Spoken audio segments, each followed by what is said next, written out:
1 जनवरी 2023 के शुरू होते ही एक बरस शुरू हो गया नया।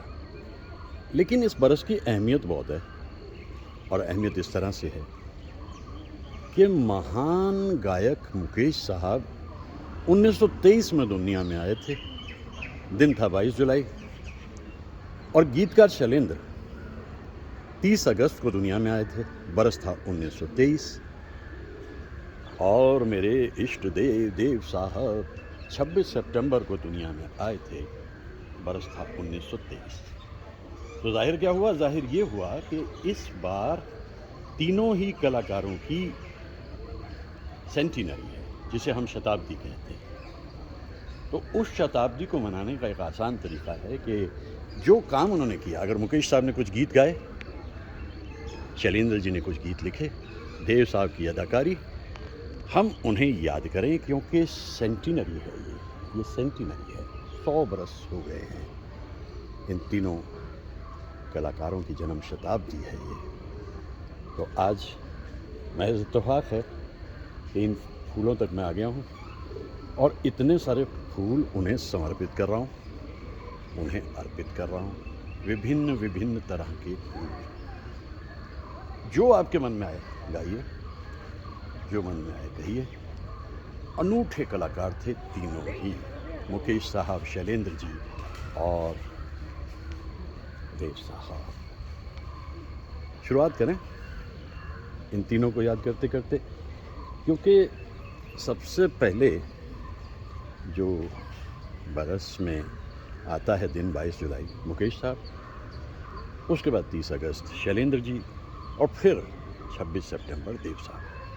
कुछ ऐसा किए लेते हैं, इन तीनों को याद करते हैं, इनके गीतों के और इनके कला के लिए, समर्पण के लिए जो इन्होंने किया, उस सब को देखते हुए।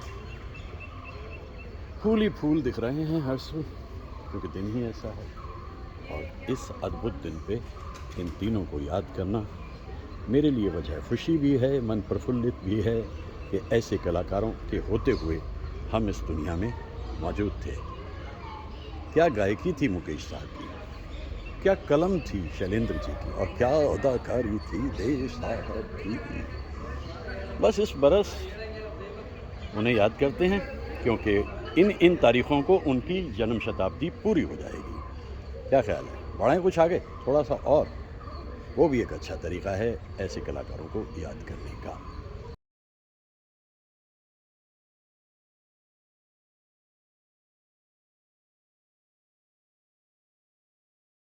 बात अगर देव साहब की हो रही है तो आपको ऐसी जगहों पर जाना चाहिए जहां खुशी है, खामोशी है, मस्ती है और धमाल है। तो इस वक्त मैं आ गया हूं उत्तरांचल में, धनौल्टी में, और याद करते करते देव साहब को। कितने कमाल के इंसान थे, क्या सोच उनकी होती थी, क्या गाने बनाते थे। ख्वाब हो तुम या कोई हकीकत, कौन हो तुम बतलाओ। देव साहब, अपने बारे में अगर आप हमें कुछ बताएंगे तो क्या बताएंगे? देव साहब कहेंगे कि देखो भाई, सीधी सी बात है, मैं ज़िंदगी का साथ निभाता चला गया और हर फिक्र को धुएं में उड़ाता चला गया। तो धनौल्टी में ये सुंदर फूल, अच्छी बात ये है कि ये फ्लावर्स जो हैं, ये इन पहाड़ों पर, धनौल्टी लगभग 8,000, 7,500, 8,000 फीट पे है और इस वक्त ये फ्लावर समर में निकल आए हैं। मैं देव साहब को याद करते करते न जाने कितनी जगहों पे जाऊंगा और जाता रहा हूँ। मैं इन फूलों की एक व्यू आपको ज़रूर देना चाहूँगा, क्योंकि इसके पीछे और भी है, और वो हैं बुरांस। तो बुरांस जो है, ये बहुत ही लाल फूल है। इसका शरबत बनाया जाता है यहाँ गढ़वाल में। और ये जो दूसरा फूल है, इसके नाम से की फ़र्क पैदा है, ये है सुंदर फूल। और ये है धनौल्टी। धनौल्टी में आकर देव साहब के गीतों को, उनकी ज़िंदगी को याद करना मेरे लिए एक सुखद पल है। कोई भी गीत उनका होता था, ऐसे तो न देखो कि हमको नशा हो जाए। इन फूलों के बीच में इनके साथ चलते चलते और इन मनाजिर को, नीले आसमान को लेते हुए मुझे बड़ा लुत्फ़ आ रहा है। ये जो बरस है, ये देव साहब का भी है ना। ठीक है, मुकेश साहब का भी है, शैलेंद्र जी का भी है, सेंटिनरी तो देव साहब का भी है। बहुत ही दिलकश मंजर है ये।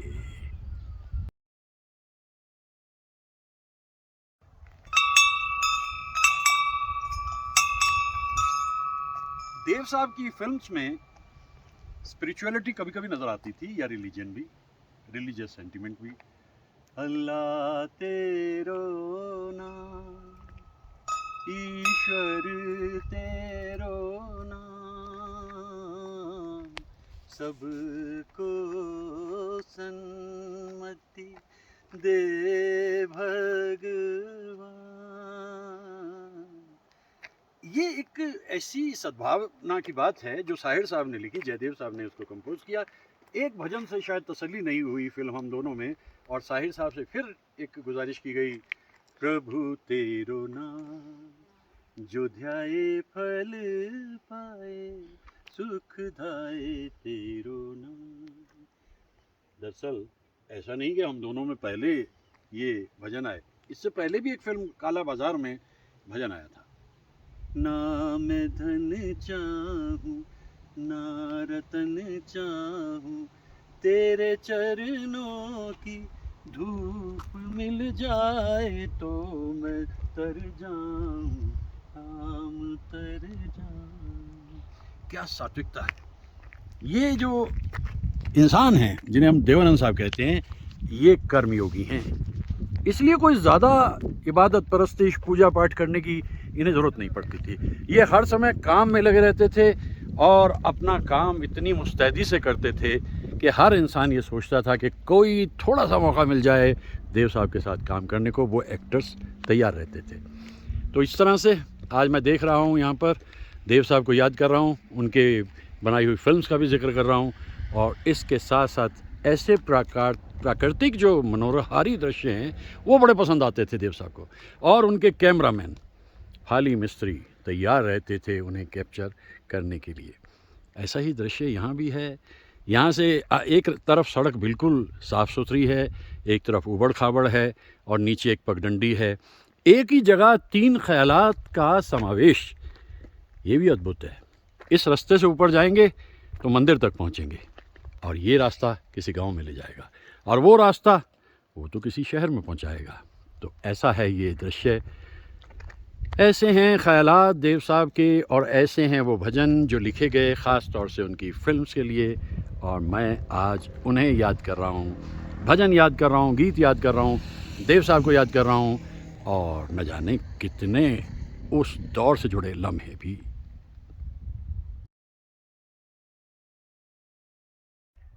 भाई कमाल के इंसान थे मेरे इष्ट देव, देव साहब। शुरू किया उन्होंने अपना करियर, पहली फिल्म उनकी हम एक हैं 1946 में। उसके बाद कुछ ऐसी फिल्म आई जिनमें ज़्यादा उनका काम नहीं था, मतलब अभी इतना रिकग्नाइज नहीं हो सके। हाँ, सुरैया के साथ में जो विद्या और जीत फिल्म उन्होंने की, उससे वो पहचाने गए और मोहब्बत भी हो गई उन्हें सुरैया से। तो गीत उनकी फिल्म के कमाल होते थे। मन जनाब ने पुकारा नहीं, क्या मेरा साथ भी गवारा नहीं। अब इसमें जो बर्मन दादा की धुन है और मजरू साहब के अल्फाज हैं, ये अपने ढंग के अनोखे और अनूठे एहसास को लेकर आते हैं। मैं देव साहब को इसलिए पसंद करता हूँ, या उनको बहुत स्नेह से देखता हूँ, इज्जत सम्मान से देखता हूँ, क्योंकि मुलाकातें हुई उनसे, और मुलाकातों के ज़रिए देख पाए कि एक इंसान का वजूद क्या है। फ़ोन पे बातें भी होती थी उनसे। एक जिंदा दिल इंसान थे बिल्कुल। सफ़र में है ये बंजारा, न जाने किस पे आएगा, है अपना दिल तो आवारा, न जाने किस पे आएगा। देखिए यहाँ आकर के सम पे जब रुकती है बात, तो एक अजब सी खुशी मन में आती है। ये जो खिलखिलाहट है, जगमगाहट है, देव साहब ने अपने में हमेशा रखी। ये दिल न होता बेचारा, कदम न होते आवारा। यानी जहाँ से करियर शुरू किया और वहाँ से शुरू करके 16 बरस बाद भी दिल उतना ही जवान देव साहब का जितना हमेशा था। मैं एक दृश्य आपको दिखाऊं यहाँ से, क्योंकि मैं ये भी महसूस करता हूँ कि एक तरफ तो मेरा गाना, वो तो चलिए आप बर्दाश्त कर लेते हैं, लेकिन ये दृश्य जो होते हैं ये बड़े कमाल के होते हैं। ये देखिए, ऊंचे ऊंचे देवदार के पेड़, नीला आसमान, वो सामने पहाड़, चार धाम, और आप मान के चलिए कि जब बादल उस पे ना हों तो आपको बिल्कुल साफ़ सुथरा दिखाई देता है ये इलाका। आज मैं याद कर रहा हूँ देव साहब को, क्योंकि देव साहब की भी ये सेंटिनरी है। मुकेश साहब और शैलेंद्र जी पर अपनी बातें कह लेने के बाद देव साहब पर अपनी बात ना कहूँ, ये हो नहीं सकता। देखिए कितना खूबसूरत माहौल है, और इस माहौल में आकर उनके ऊपर पिक्चराइज जो गीत हैं वो मुझे एक के बाद एक याद आए जा रहे हैं, और मेरे मन में एक जगमगाहट इसके साथ साथ आए जा रही है। ये एक छोटा सा बादल का टुकड़ा, ये खूबसूरत समा, और याद आते हुए मेरे इष्ट देव यानी देवानंद। किसका रास्ता देखे है दिल है सौदाई, मीलों है खामोशी, बरसों है तन्हाई, भूली दुनिया तुझे भी मुझे भी, फिर क्यों आँख भर आई। साहिर साहब के इन अल्फाज को जब मैं इन सुनसान बेआबान रास्तों में आके गाता हूँ तो यूँ लगता है कि जैसे ज़िंदगी इतनी वीरान और सूनी है, लेकिन इन्हीं अल्फाज को अगर हम गाते हैं कहीं देवदार के पेड़ों के नीचे तो सोच कुछ बदल जाती है। ये देव साहब हैं। देव साहब की सबसे ख़ास बात ये थी, वेरी कल्चर्ड। उस ज़माने में एक इंसान ने इंग्लिश लिटरेचर में बीए किया हुआ है, ग्रेजुएट है, बड़ी बात। और वो सारी जो उनकी सोफिस्टिकेशन है वो उनके वजूद में नज़र आती है। उनसे बातें करो तो आप उनकी तरह बोलने लगते थे, और अगर आप उनसे फ़ोन पे बात कर रहे हैं तब भी आपका लहजा बदल जाता था, क्योंकि उनकी ज़िंदगी में ये हिस्सा भी है, लेकिन उनकी ज़िंदगी में वो हिस्सा भी है, और कद्र उन्होंने हमेशा उस हिस्से की ही की। तो आज फिर एक बार उन्हीं रास्तों पे आते हुए, उन्हें देखते हुए, देव साहब को याद करते, मेरा ख्याल है कि कुछ और आगे बढ़ने का इरादा है मेरा। लेकिन फिर एक बार मैं जैसा कहता हूँ ना कि आपको मैं दिखा दिया करता हूँ अपने तरीक़े से इन मनाजिर को। ये सुनसान सा रास्ता, बेआबान, और वो ऐसा रास्ता कि जिसमें जाकर दिल लगे, मन लगे, और आप अपनी बात को कहते रहें। ऐसा कमाल का वजूद देव साहब का। इत्तफ़ाक़ है कि आज मैं यहाँ पे हूँ, और उन बर्फ़ के बादलों को, उन बर्फ़ के पहाड़ों को बादलों ने ढक लिया, लेकिन कोई बात नहीं। ऊपर गगन विशाल और इतने बड़े बड़े शजर, इन शजर के नीचे घूमता हुआ मैं, याद करता हुआ वन एंड ओनली देव साहब। वो जानते थे कि इस दुनिया में अगर आपको अपनी जगह बनानी है, क्योंकि दो ऑलरेडी कॉम्पिटिटर थे वहाँ देव साहब के, वो थे दिलीप साहब और राज कपूर, तो देव साहब ने अपना एक लहजा इस तरीके का बनाया जैसा कभी किसी ने बनाया ही नहीं था। तो इसीलिए मैं सोचता हूँ, जब उनकी फिल्म्स देखता हूँ और उनके बातों को सुनता हूँ मैं, तो मुझे नज़र आते हैं वो अकेले इंसान हैं बस, जिन्हें मैं इस हद तक याद करता हूँ, देव साहब।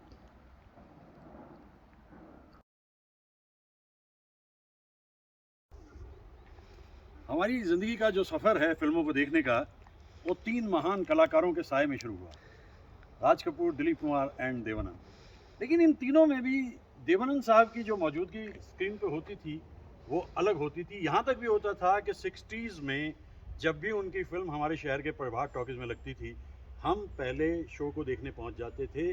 तरीक़ा हमें कोई भी अपना पड़े तो क्यों नहीं, और हमें लगता था कितना हैंडसम इंसान है। तो एक बार ऐसा हुआ कि बहुत पहले की बात तो ये नहीं है, 7-8 साल पहले की, 2011 में तो रुखसत हुए, 2008 की बात है। हमारी छोटी सी नन्ही सी भतीजी सुगंधा जर्नलिस्ट हो गई, और उसके पेपर ने उससे कहा जाओ देव साहब को करके आओ इंटरव्यू। वो देव साहब को इंटरव्यू करने गई, और देव साहब को इंटरव्यू उसने लगभग 35-40 मिनट किया, और ये मुझे उसने बाद में बताया। कहती अचानक मुझे पता नहीं क्या हुआ, मैंने कहा देव साहब मेरे uncle, he is a professor and he is a great fan of. उसने कहा मैं ऐसे बोले जा रही, तो देव साहब hold it Sugandha, stop it now and get me in touch with Ramesh right now, क्योंकि बता चुकी थी कि रमेश मेरा नाम है। और उधर से एकदम फ़ोन आया, मैंने फ़ोन लिया तो उधर से बोला, hello Ramesh, how are you. Sugandha ने मुझे कहा कि लीजिए देव साहब से बात कीजिए, और देव साहब की बात सुन के तो मैं खुश हो गया, मन प्रफुल्लित हो गया। अरे वो इंसान जिसकी फिल्में देखने हम जाया करते थे, आज उनसे मेरी बातचीत हो रही थी और ये बात बड़ी खूबसूरत अंदाज में होती चली गई। आज इन खूबसूरत माहौल में आके मुझे देव साहब से वो बातचीत याद आ रही है। किस्मत और मेहरबान हुई और जब उनकी 27 सितंबर 2007 को बुक लॉन्च हुई रोमांसिंग विद लाइफ, कमलजीत मेरे मित्र ने वहाँ जाने का रास्ता खोल दिया। हम वहाँ गए, देव साहब से हाथ मिलाया, किताब पे साइन लिए, और देव साहब ने उस दिन भी जब फ़ोन किया था मुझे कहा था, if possible come and meet me in Bombay. तो देखिए मुलाकात हो गई, सब कुछ ठीक ठाक होता चला गया, खुश हुए हम बड़े। तो यहाँ से हमारी देव साहब से बात रही। उसके बाद चूँकि मेरा पास फ़ोन नंबर था, 26 सितंबर उनकी सालगिरह थी, मैं उन्हें फ़ोन कर देता था और फिर उसके बाद में जो लुत्फ़ आता था वो अनूठा होता था। देखिए मैं जो बताने की कोशिश कर रहा हूँ आपको, पावर ऑफ ड्रीम्स यानी आपको सपने देखते रहना है, रात को ही नहीं, दिन में जागते हुए भी। तो यही मैं करता था। और एक दिन मैं देव साहब से मिल रहा था, उनसे बात कर रहा था, और वो जो मेरे मन में उनके लिए प्यार, स्नेह, श्रद्धा, सम्मान हमेशा रहा है, वो उस दिन उभर कर सामने आ गया। इसके बाद तो तफसील से बात हो जाती थी उनकी सालगिरह पे, और मेरा मन खुश हुआ कि मैं अपने चहेते कलाकार से मिल पाया, हाथ मिला पाया, उन्हें पेन भेंट कर पाया। बस ये life is made of these memories.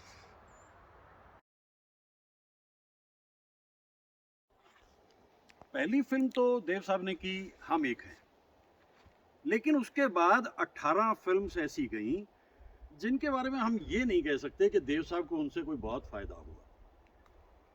इसके बाद जो 20वीं फिल्म आई बाजी, बाजी ने कमाल कर दिया, क्योंकि बाजी ऐसे लोगों का समूह था। देव साहब हैं, गीता बाली है, सचिन देव बर्मन हैं, साहिर लुधियानवी हैं, गुरुदत्त हैं एज डायरेक्टर, और स्टोरी राइटर बलराज साहनी। इस फिल्म ने तो कमाल कर दिया। और एक गीत ऐसा लिखा साहिर साहब ने, तदबीर से बिगड़ी हुई तकदीर बना ले, अपने पे भरोसा है तो ये दांव लगा ले, लगा ले दांव लगा ले। बस देव साहब का कहना यह था। उसके बाद तो मैं ज़िंदगी में दांव लगाता चला गया, और साहिर साहब के इस ख्याल को मैंने अपना मूल मंत्र मान लिया।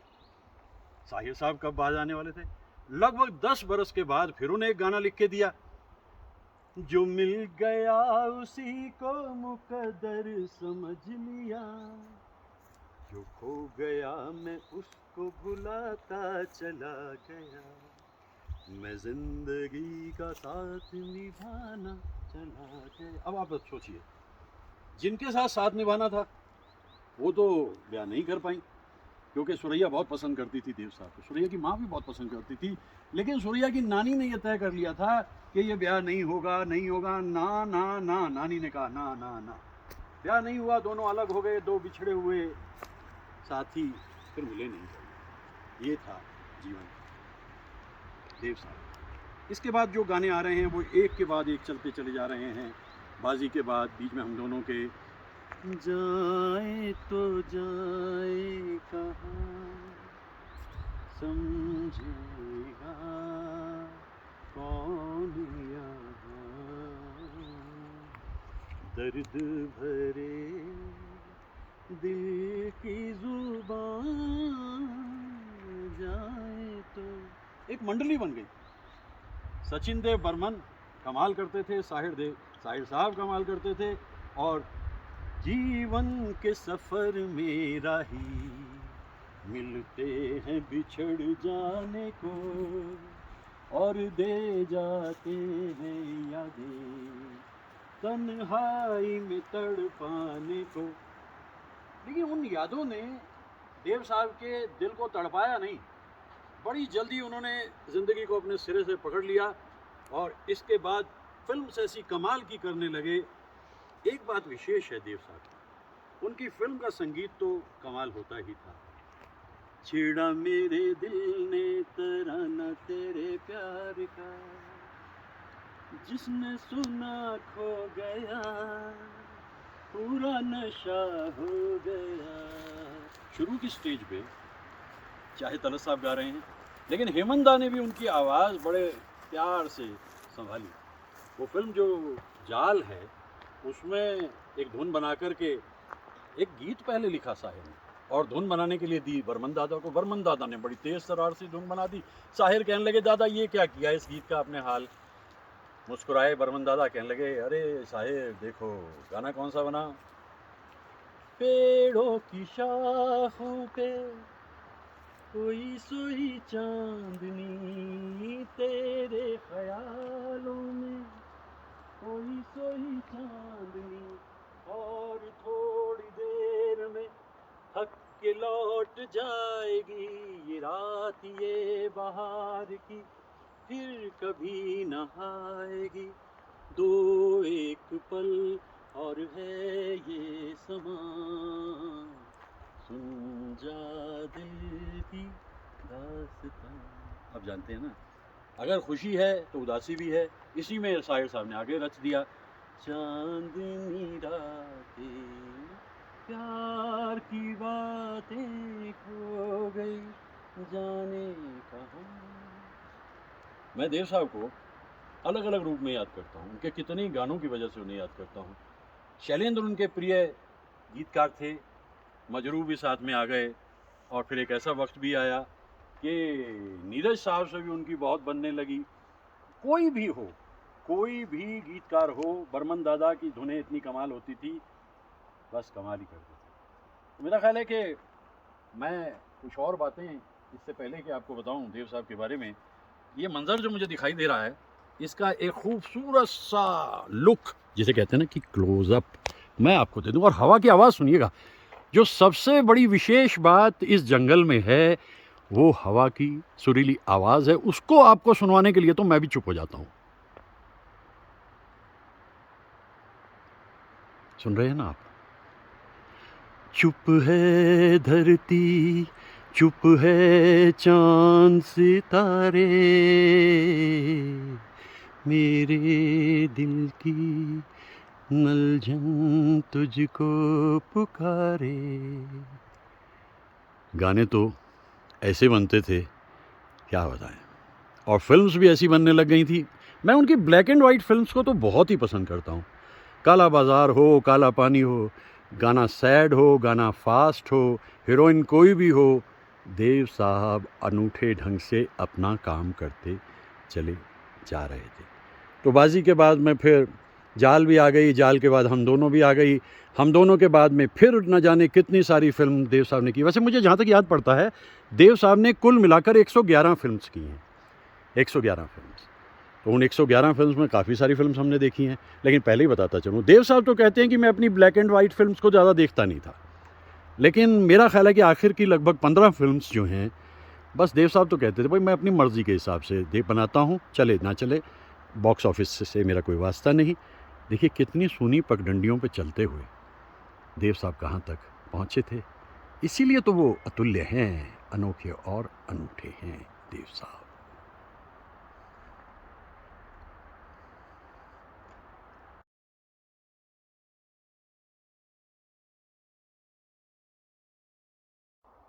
चलिए हो गई 111 फिल्में, लेकिन मैं देव साहब की 3 फिल्म्स तो कभी भूल ही नहीं सकता। पहली तो गाइड, क्योंकि गाइड की वजह से मेरी बातचीत देव साहब से फ़ोन पे हुई, और देव साहब को बहुत ही अच्छा लगा कि कॉलेज में पढ़ाता हुआ एक प्रोफेसर जो है वो फिल्म्स में इतनी दिलचस्पी रखता है कि उन्होंने इस फिल्म को कम से कम 500 बार देख ली होगी। ये कहा था हमारी बच्ची ने उनसे, तो मैंने कहा जी मैंने तो गिनना ही छोड़ दिया। ये फिल्म अपने ढंग की अनूठी फिल्म है, मच अहेड इट्स टाइम है। क्या विजन था उस ज़माने में। एक्स्ट्रा मैरिटल रिलेशनशिप 1965 में चेतन साहब ने डायरेक्शन करनी थी। उन्होंने कहा यार मैं ज़रा अपनी एक वॉर फिल्म बनाऊंगा, इसलिए देख लो, वेट करते हैं। वो चले गए। राज खोसला को हीरोइन ने कहा कि इनके साथ मेरा बनेगा नहीं, मैं इनको छोड़ रही हूँ। नहीं कोई बात नहीं, छोड़िए छोड़िए इसको, छोड़। और गोल्डी जब आए तो गोल्डी कहने लगे देखो आप मुझे इस फिल्म में ले रहे हो, डायलॉग मेरे और स्क्रीन पे मेरा, और पापे एक बात आपको ध्यान रखनी है इसके अंदर, जो मैं आपसे कहूँ वो आप करके चले जाना। देखो लिखूंगा भी मैं। अपने ढंग की अद्भुत फिल्म है गाइड।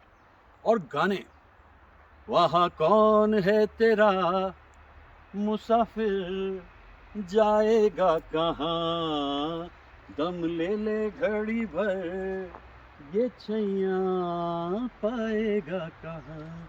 आज मैं क्योंकि देव साहब के बारे में बातें कर रहा हूँ, तो मैं एक बात आपको और बताता चलूँ। ये जो फिल्म है गाइड, इसमें पहले हसरत साहब ने गीत लिखने थे। हसरत साहब ने एक मिसरा लिखा और न जाने क्यों गोल्डी और देवानंद से कुछ नाइतफाकी हो गई और हसरत साहब ने छोड़ दिया कि मैं नहीं लिखता। और अब आए शैलेंद्र जी। ये शैलेंद्र जी के लिए एक चैलेंज था, क्योंकि शैलेंद्र जी जानते थे इस फिल्म की कहानी हमेशा वाली कहानियों से बहुत अलग है। तेरे मेरे सपने अब एक रंग है, दिन ढल जाए हाय, रात न जाए, क्या से क्या हो गया। लेकिन लता जी जिंदाबाद। पिया तो से नैना लगे रे, मुझसे छल किए जा। दादा की तबीयत खराब होने लगी और शुरू में ही उन्होंने कह दिया था, 2 गाने बने थे कि देव मुझे लगता नहीं कि मैं फिल्म कर पाऊंगा। देव ने कहा, दादा ये फिल्म तो आप ही ने करनी है, इस फिल्म को मैं 2 गानों पे रिलीज कर दूंगा, लेकिन फिल्म आप ही को करनी है। क्या हौसला बना होगा बर्मन दादा का। और गाने बनाते चले गए। बस एक ड्यूएट पे जाके उन्हें लगा, मैं पंचम, ए पंचम इस गाने को तू बना, और पंचम ने बना दिया। गाता रहे मेरा दिल। पंचम तो वैसे भी असिस्टेंट होते थे बर्मन दादा के। मैं देव साहब को एज विजनरी देखता हूँ। पहली फिल्म उनकी गाइड और दूसरी फिल्म उनकी ज्वेल थीफ। ज्वेल थीफ का जो स्क्रिप्ट था वो कमाल था, स्टोरी कमाल थी, और इसकी फिल्म की शूटिंग भी सिक्किम में होनी थी ज़्यादातर। और इसमें गानों के लिए विजयानंद चाहते थे कि शैलेंद्र जी आए, लेकिन शैलेंद्र जी ने कहा, भाई मैं कुछ मानसिक प्रॉब्लम है, मैं फिल्म बना रहा हूँ और मैं उसमें कंफ्यूज हूँ, कुछ मैं नहीं कर पाऊँगा। वो बार बार कहते माना कर दिया। आखिर जाते जाते उन्हें एक गाना दिया। शैलेंद्र जी ने कहा, गोल्डी हमारी दोस्ती बड़ी गहरी है, इसके लिए गाना तुम्हारे लिए। ज्वेल थीफ के सारे गाने तुम किसी से लिखाओ, ये गाना मेरी तरफ से तुम्हारे लिए तोहफा। ज्वेल थीफ के सारे गाने मजरू सुल्तानपुरी ने लिखे, और जो गाना दिया था शैलेंद्र जी ने वो था, रुला के गया सपना मेरा। सपने तो रुलाने के लिए होते हैं। ऐसी फिल्म बनाना चाहते थे, बना भी दी, लेकिन तब तक दुनिया से रुखसत हो गए थे शैलेंद्र जी। तो देव साहब अपनी टीम के साथ हर जगह। और तीसरी फिल्म जॉनी मेरा नाम, ये अपने ढंग की एक बिल्कुल अलग अलग फिल्म थी। इसमें जो पेस है, इसमें जो एक रफ्तार है, वो उसके टाइटल म्यूजिक से शुरू हो जाती है। तो ये जो तीसरी फिल्म है उनकी हिट। इसके बाद फिर कई सारी फिल्म उन्होंने की, वो फिल्म भी हमने ढंग की अनूठी थी। और आज मैं उन्हें याद कर रहा हूँ देव साहब को, हर उस काम के लिए जो उन्होंने किया, बहुत ही खूबसूरत। उसका अंजाम चाहे कुछ भी हो, वो अलग था। इन पेड़ों की छाँव में आकर देव साहब के बारे में बातें करना मेरे लिए तो बहुत ही खुशी की बात है, क्योंकि ऐसा माहौल हो, यादें देव साहब हो, और सुनी सुनसान पगडंडी हो, जिसमें चलते आप चाहें जहाँ तक मर्जी चले जाएं, देव साहब आपके साथ साथ हैं। लेकिन जैसा मैंने कहा, लेटर स्टेज आते आते देव साहब समझ गए थे कि ये जो फिल्म मेकिंग है, ये एक मुहावरा है डायरेक्टर का। इसमें सब कुछ हाथ में रहता है डायरेक्टर के, तो इसलिए डायरेक्शन करता हूँ। तो डायरेक्शन की बात मैं आगे करता हूँ, और फिलहाल मैं इस सबको लुत्फानंदोज़ होना चाहूँगा, फिर आगे बढ़ते हैं।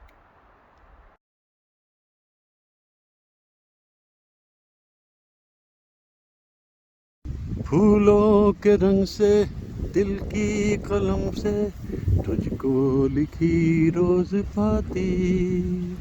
ये कैसे बताऊँ तुम किस तरह से रोज सताती। ये फूल भी दरअसल पहाड़ों में ही उगते हैं। इनको बुरांस कहा जाता है। ये गढ़वाल में विशेष तौर पे इन दिनों दिखाई दे रहे हैं, लाल फूल एकदम से। यहाँ के लोग इनका शरबत बनाकर भी पी लेते हैं, लेकिन मैं सोचता हूँ कि मुझे तो देव साहब याद आ रहे हैं ना। तुझको लिखी रोज पाती, और कितने पाती लिखी होंगी देव साहब ने अपनी ज़िंदगी में, कि हो गई उनकी बहुत सारी ख्याति हुई ना देव साहब की। ये फूल कितने खूबसूरत हैं।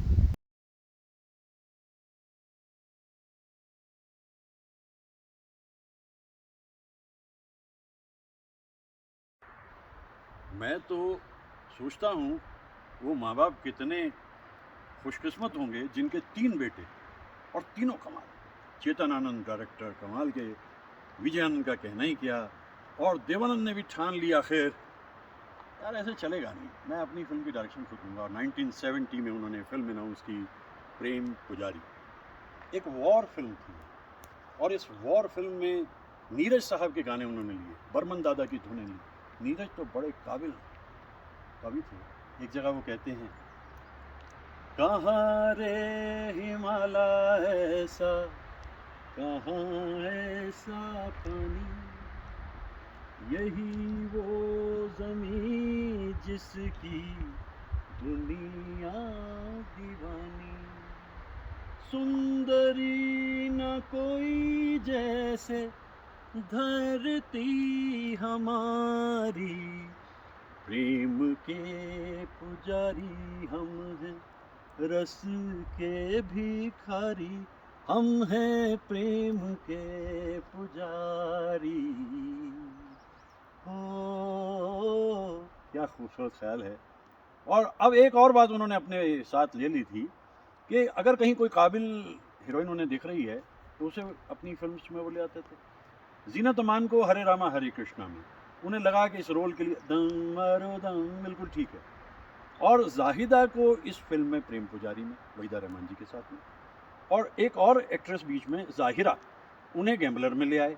और उसके बाद जब बाद में फिल्म का रंग ढंग बदला उनका, तो ना जाने कितने नौजवानों को उन्होंने फिल्म्स में मौका दिया। और मैं गर्व से कह सकता हूँ, दावे से कह सकता हूँ, जितने नौजवानों को काम करने का मौका देव साहब ने दिया, इतना किसी ने नहीं दिया। जान लेते थे कि कभी हम भी स्ट्रगल करते थे, स्ट्रगलर थे। किसी ने कहा भी था एक बार उनसे लेटर स्टेज पर आते, भाई देव साहब फिल्में तो बड़ी कमाल की बनाते रहे आप, लेकिन इन दिनों कुछ बात समझ नहीं आ रही, ये क्या सिलसिला है, आपकी फिल्म कुछ ज़्यादा चल नहीं रही, कितना नुकसान होता होगा आपको। देव साहब ने कहा, नुकसान? कौन सा नुकसान? मैं जब गुरदासपुर से या लाहौर से आया था यहाँ, तो मेरी जेब में 30 रुपए थे, और वो 30 रुपए मेरी जेब में आज भी हैं। जो मुझे मिलता है मैं उसे फिल्म मेकिंग में लगा देता हूँ। मैं नहीं देखता कि मुझे क्या लाभ मिलता है, क्या हानि मिलती है, क्योंकि फिल्म मेकिंग के अलावा और कोई काम मुझे आता ही नहीं। क्या विश्वास है। ऐसे आत्मविश्वास पे 88 बरस की ज़िंदगी उन्होंने पूरी की। देखिए, अब सोचिए, सपना सा लगता है कि मैं एक दिन उनकी बुक लॉन्च पे उनसे मिल रहा था, उनसे बात कर रहा था, उनसे ऑटोग्राफ ले रहा था। और ये बड़ी मुश्किल से, मतलब मैं कहता हूँ कमाल है मेरे दोस्त कमल जी साहब का, कि उन्होंने ये निमंत्रण कैसे हासिल किया और कैसे मुझे वहाँ तक पहुँचाया। ये होती रहती हैं, आपके जज्बों में सदाकत है तो आप बहुत कुछ करते चले जाते हो। वही देवानंद साहब ने भी किया। देव साहब इसके बाद अलग अलग तरह की फिल्म्स बनाते चले गए। वो लिखते भी खुद थे, एक स्टेज ऐसे राइटर भी हो गए थे, और ज़िद्दी इतने, और या उनके आत्मविश्वासी इतने। 1975 में देश में लगी इमरजेंसी, किसी को पता ही नहीं था कि इमरजेंसी होती क्या है। और इसमें एक प्रोग्राम होना था, उस प्रोग्राम में फिल्म इंडस्ट्री पूरी आ गई, लेकिन देव साहब ने कहा, भाई मैं नहीं जाऊँगा इसमें। एक देव साहब और एक किशोर कुमार, वो नहीं गए इसमें। बहुत सज़ा हुकूम में पड़ी उनकी, लेकिन अपनी एक नेशनल पार्टी बना ली। लेकिन बहुत जल्दी समझ में आ गया देव साहब को, ये राजनीति की दुनिया अलग है, इसके अंदर जो है फिल्म मेकिंग का जो आदमी जुटा हुआ है जिसमें, उसके लिए जगह नहीं है। हाईली रेस्पेक्टेड इंसान। उस दिन मैं देख रहा था जब उनकी बुक लॉन्च हुई, रोमांसिंग विद लाइफ, इतनी हीरोइंस वहाँ पर थी, इतने हीरोज़ वहाँ पर थे, और सब देख रहे। अमिताभ बच्चन साहब जो है उसमें चीफ गेस्ट थे, और देशमुख साहब जो मुख्यमंत्री थे वो भी उसमें अध्यक्ष थे। इतना सम्मान। गुलाम अली साहब भी दिखाई दे, जाने कितने सारे लोग थे, शक्ति सामंत थे, इतने सारे लोग वहाँ, हीरोइन सारी की सारी उनकी दिखाई दे रही थी। इसकी वजह है वो मददगार थे। धर्मेंद्र साहब को शुरू के स्टेज पे धर्मेंद्र साहब कहते थे कि भाई ये इंसान है, इसने एक वक्त में मेरी उंगली पकड़ी थी और मुझे आगे बढ़ाया था। गुरुदत्त के तो बड़े अच्छे दोस्त हो गए थे। हवा की आवाज़ कितनी मधुर है, कितनी मीठी है। आज मैं अपना ज़्यादातर वक्त देव साहब को बिताते, उनके बारे में बात करते हुए यहाँ बिताना चाह रहा हूँ, क्योंकि ऐसे मंजर मुझे जल्दी से ढूंढे हुए मिलेंगे नहीं। देवदार के ऊंचे वृक्ष, पुष्प, इस तरह से चलती हवाएं, पीछे नीला आसमान, नीले आसमान पे घेरा डालते हुए ये बादल। अगर ये बादल इस वक्त यहाँ ना होते तो वहाँ पीछे बर्फीले पहाड़ दिखाई दे रहे होते। उदासियों में डूबते नहीं थे। हाँ, जब गाने उन्हें दिए जाते थे तो शुरू में मुकेश साहब के कुछ गीत हुए, लेकिन देव साहब समझ गए ये उदासी उनके लिए सूट नहीं करती। वो दौड़ने फिरने वाले, एकदम भागे जाने वाले आदमी आखिरी दम तक। तो उन्होंने किशोर कुमार और मोहम्मद रफ़ी साहब से गीत लिए। तीन देवियाँ फिल्म के इतने खूबसूरत गीत किशोर के बाद जब रफ़ी साहब की याद आई, तो रफ़ी साहब के लिए उन्होंने यही कहा कि कहीं बेख्याल होकर यूं ही छू लिया किसी ने। इतना ही नहीं, बाद में जब गैम्बलर पिक्चर आई, उसमें नीरज जी ने गाने लिखे और किशोर ने एक गाना गाया, दिल आज शायर है, गम आज नगमा है, शब ये गजल है सनम, गैरों के शेरों को सुनने वाले हो इस तरफ भी करम। लेकिन रफ़ी साहब घूम रहे थे दिल में, और एक गीत रफ़ी साहब का भी रखा, मेरा मन तेरा प्यासा। और हम दोनों में तो कमाल है। मैं ये कहता हूँ कि देव साहब कितने कल्चर्ड और पढ़े लिखे इंसान थे। हम दोनों बनाते हुए साहिर साहब से कहा, भाई साहिर साहब, आपने वो हफीज़ जलंधरी की नज़्म सुनी है, अभी तो मैं जवान हूँ? तो उन्होंने कहा हाँ सुनी है। तो क्या हम दोनों में कोई ऐसा गाना आ सकता है? साहिर साहब, मैं बताता हूँ सोच के। सितारे झिलमिला उठे, चराग जगमगा उठे, अभी ना जाओ छोड़ कर, ये दिल अभी भरा नहीं। और ये गाना पूरा एक पंक्ति में, दूसरी में, तीसरी में होती चली जाती है, और उनके मन की बात पूरी हो गई। हाँ, जब एक उदास गाना लिया जाना है तो कभी खुद पे, कभी हालात पे रोना। ये तो दरअसल पहले भी हो चुका है उनका उदासी के गीत, हम बेखुदी में तुमको पुकारे चले गए, साथी न कोई मंजिल। जो मैं कहना चाह रहा हूँ, देव साहब की सेंस ऑफ म्यूज़िक आउटस्टैंडिंग थी, और उनके संगीतकार, उनके गीतकार, उनके डायरेक्टर सब इस बात को जानते थे, और जो देव साहब कहते थे वो करते थे। राज कपूर के साथ तो वो कोई फिल्म कर ही नहीं सकते थे, लेकिन दिलीप साहब के साथ में एक फिल्म उन्होंने की, इंसानियत। लेकिन वो समझ गए कि एक मयान में दो तलवारें रहती नहीं। फिर उसके बाद दोबारा कभी उन्होंने दिलीप साहब के साथ कोई फिल्म नहीं की। दिलीप साहब ने अपना रास्ता पकड़ा, राज कपूर ने अपना रास्ता पकड़ा, और देव साहब चलते चले गए। जैसे ये नेचर है ना, उन्हें बहुत पसंद थी। वो सिक्किम चले गए ज्वेल थीफ में, क्या फोटोग्राफी है उस फिल्म की। वो नेपाल चले गए हरे रामा हरे कृष्णा के लिए, और वहाँ भी अलग तरह की फिल्म बनाई। और आगे चलकर एक फिल्म उनके मन में हमेशा रहती थी, इश्क इश्क, ज़माने में जो करते हैं इश्क। ये जो फिल्म थी दरअसल ये मच अहेड इट्स टाइम थी, और पंचम का म्यूज़िक इसमें कमाल था। फिल्म चली गई, देव साहब को कोई फर्क नहीं पड़ता। उसके बाद मनपसंद भी है, देश परदेश भी है, लश्कर भी है, कितनी फिल्में गिनेंगे आप 111 फिल्में से।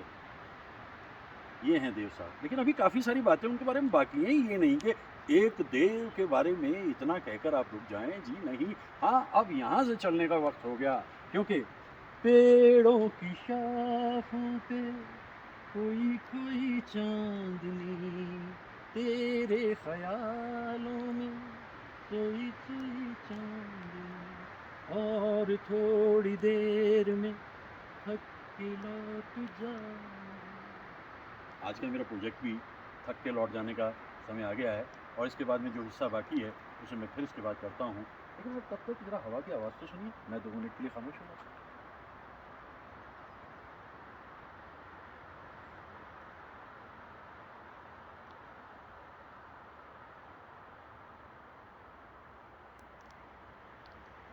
So here we go.